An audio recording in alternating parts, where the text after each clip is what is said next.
Assalamu alaikum. Now we're going to talk about a very important topic, a very crucial topic that we should all know by heart, I would say, which is the patient rights. In this presentation, we're going to make some sort of definition and classification of patient rights. What do we mean by patient rights, and what are they actually? What is the ethical basis of patient rights? What do patients have rights in the first place? And patient rights related to treatment, and we will focus again briefly because each of those may need a separate talk actually, so I will going to consider it fairly briefly because this is more or less a foundation or a very basic course to medical ethics. So we're going to talk about the access to care, the choice of care, participation in decision making, privacy and confidentiality, the right to seek second opinion or even referral, and indeed compassionate and palliative end-of-life care. So if we want to talk about the patient rights, it could be the patient rights could be divided into. There are rights related to treatment. That is to say that you as the doctor, the patient is, this is your patient. There are given rights related to the treatment of the patient. Basically, the patient has the right to receive a treatment to begin with. The second is to consent to a treatment. And when we're talking about the consent, and we have a separate session on consent to treatment. However, just to remind ourselves that consent means that the patient has the right to accept or refuse the treatment plan that you are proposing for him. The patient has the right to privacy, to confidentiality, and we will talk about that in a separate talk, and then the compassionate end-of-life care. There are other related that are not directly related to treatment. For instance, respect. Patients have the right to be respected, whether as a part of treatment or not.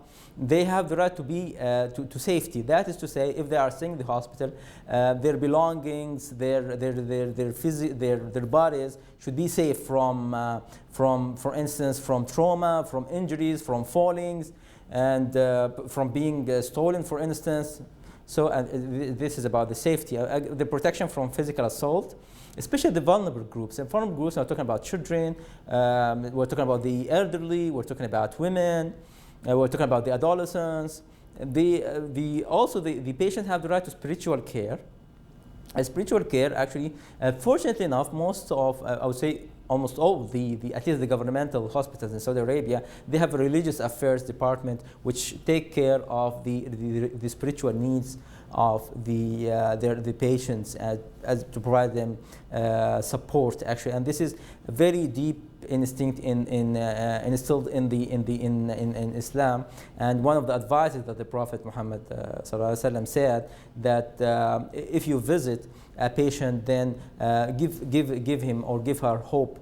فَنَفِسُوا لَهُ فِي أَجَلِهِ, and just a matter of that you'll be inshallah okay, and it's and you remind them that sickness or illness is not necessarily a bad thing. It's a good chance to get closer to God and to have some time to reflect on the way you are practicing your religion. So basically, the ethics behind care. What are the ethical issues? Is there a moral obligation to provide health care? What do you think? Okay. Yes. So basically, as we mentioned that from the principle-based ethics, we mentioned 4 principles. You remember them? Yes, we have the autonomy, beneficence, non-maleficence, and justice. Great. So basically, if we start with the autonomy, the duty to respect patients' ability to decide. If we're talking about the beneficence, then it's the duty to do good to your patients. And indeed, providing health care to your patients is doing good. Non-maleficence, you should not harm, you should not do anything that would harm your patients. And regarding justice, the duty to be fair to our patients.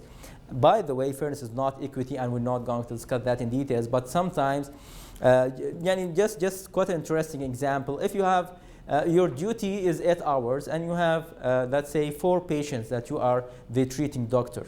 How would you divide your time among the 4 patients? Okay, not okay. One thing is, what do you think? It's just to make it equally, like every patient should have like 2 hours of your time? No, of course not. Most probably because it depends on the condition or the case of the patient. Okay, great. So the rights related to treatment, as we mentioned, it's access to care, choice of care, participation in decision making, particularly I mean the consent, privacy and confidentiality, to seek second opinion or referral, and to have compassionate and palliative end-of-life care, and to have a complaint system. That's to say, the patient has the right to complain or to raise issues and concerns regarding the way they get the care. So basically, let's start with access to care. When we're talking about the access to care, the patients have the right to have access to care that meets their needs at the time they need, at a cost they can afford. So basically, when we're talking about the access of care, we are talking about 3 dimensions. First of all, it should be there. Second of all, it should meet the needs of the people. Okay? And third of all, at a cost that they can afford. So basically, for instance, if people need, in a rural area with 10,000 people, and they don't have a primary health care center nearby, it doesn't make any sense, for instance, that you go and build a specialized hospital or a renal transplant center in a place that they don't even have primary health care. So basically, you need to know what are the needs of the people, and accordingly, you provide them the service they need. Patients should not be denied access to care or discriminated against based on color, race, relief, or disability. So it's very important actually is to be just to people and not to stop people from having this right to access of care. Including the right to be transported to the hospital in case of emergency, that's to have an ambulance. So what about vaccination of kids, of a hospital, okay, or patients who have problems, for instance, if they do not have iqama or they don't have the permanent residence, and other examples in which that we may consider as ethical issues. The choice of care, patients do have the right to choose their care. This means that they're receiving timely emergency care, to be treatment and rehabilitation, be seen by the doctor of choice, provision of special needs, counseling, palliative care, and health information or health education in a more broad way. So, okay. Participation in decision making. First of all, for a patient to take part in a decision making, first of all, they should receive the relevant information. And when we're talking about the relevant information, we're talking about the diagnosis, the treatment, the prognosis, and the post-discharge care and the hospital policies. It's very important to explain to your patients what you can do and what you cannot do, what are you allowed to do and what you are not allowed to do. Then, after you giving this information, you take the consent to treatment.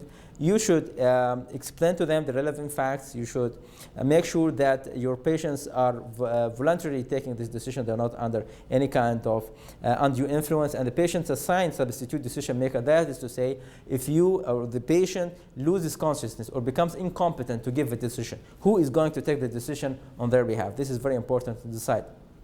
Again, the patients have the right to refuse treatment. First of all, just don't abandon your patient because they refuse your plan.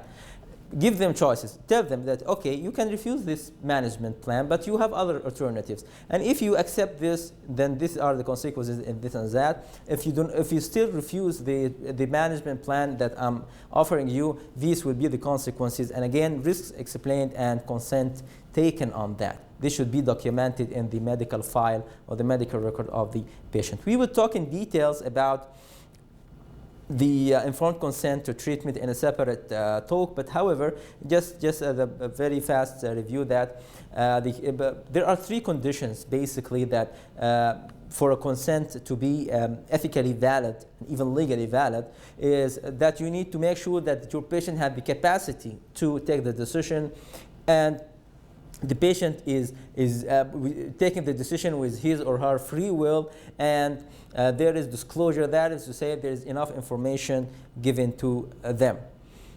So basically the capacity, and we will talk about that in details in the informed consent session. However, just in summary, the capacity means that the patient can understand, can appreciate the risk, and memorize the information that you give to them.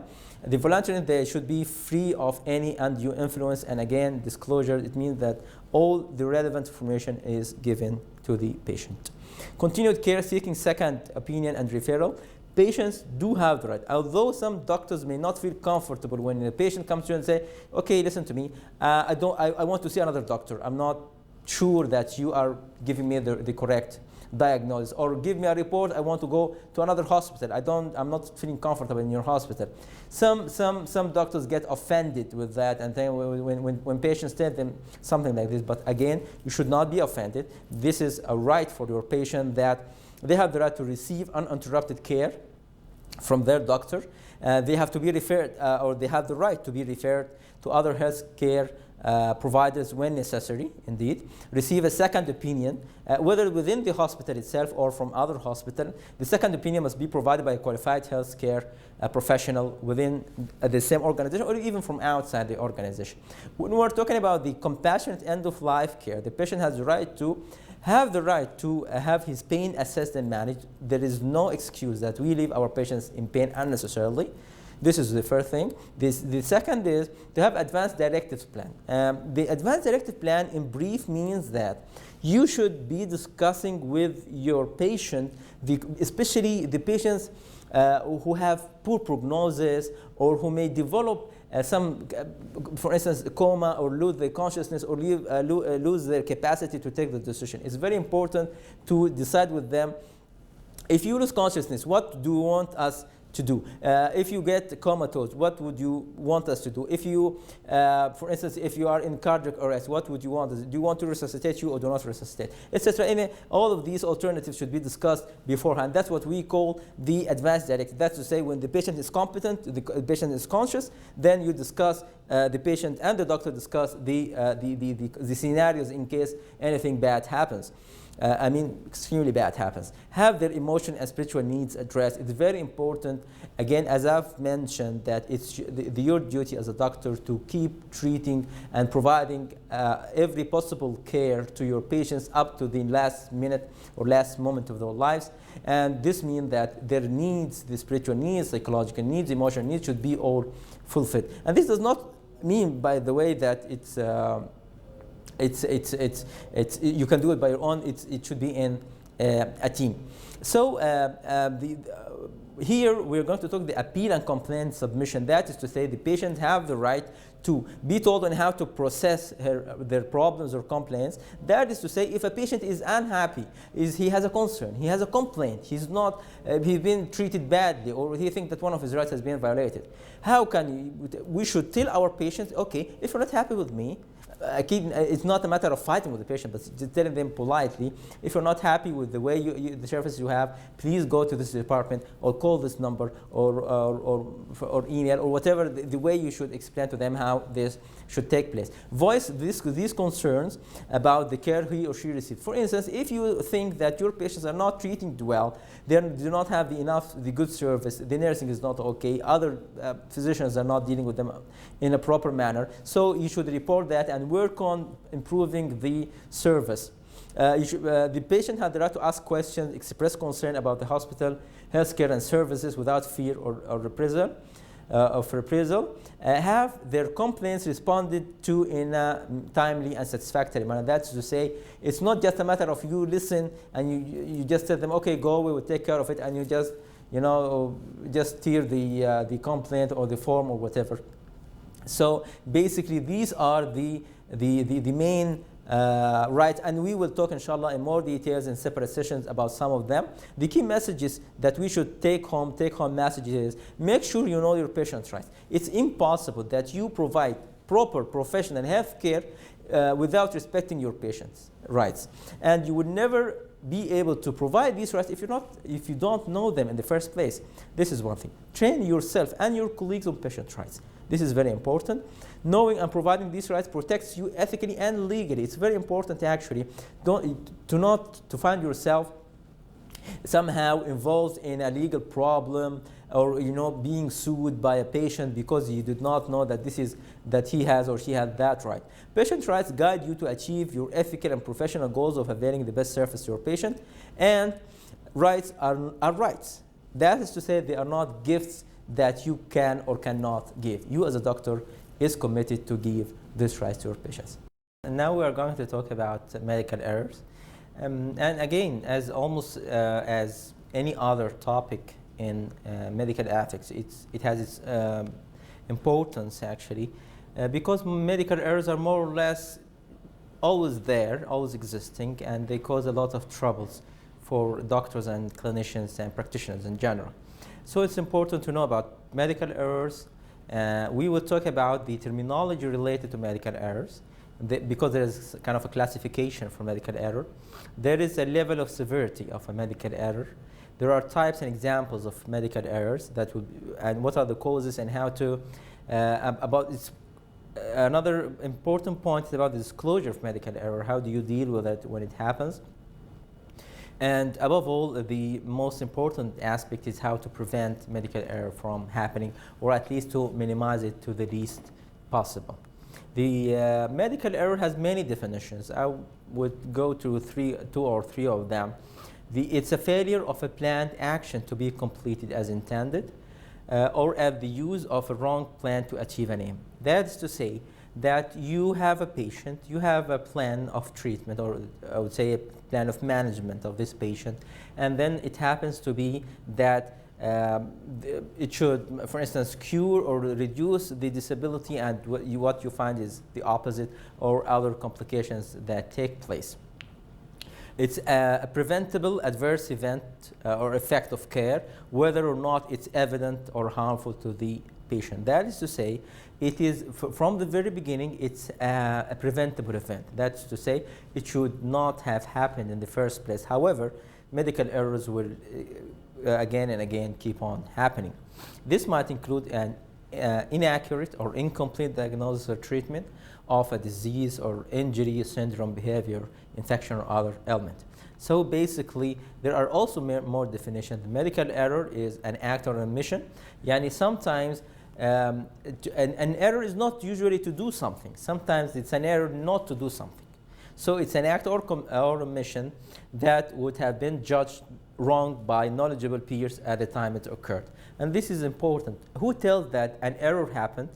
It's only a knowledgeable expert in the field. It's not, because sometimes, especially journalists and lay people, when you see a doctor, for instance, a medication does not go well, and they start talking bad about this doctor. It's he put a wrong prescription, he gave the wrong medication, etc.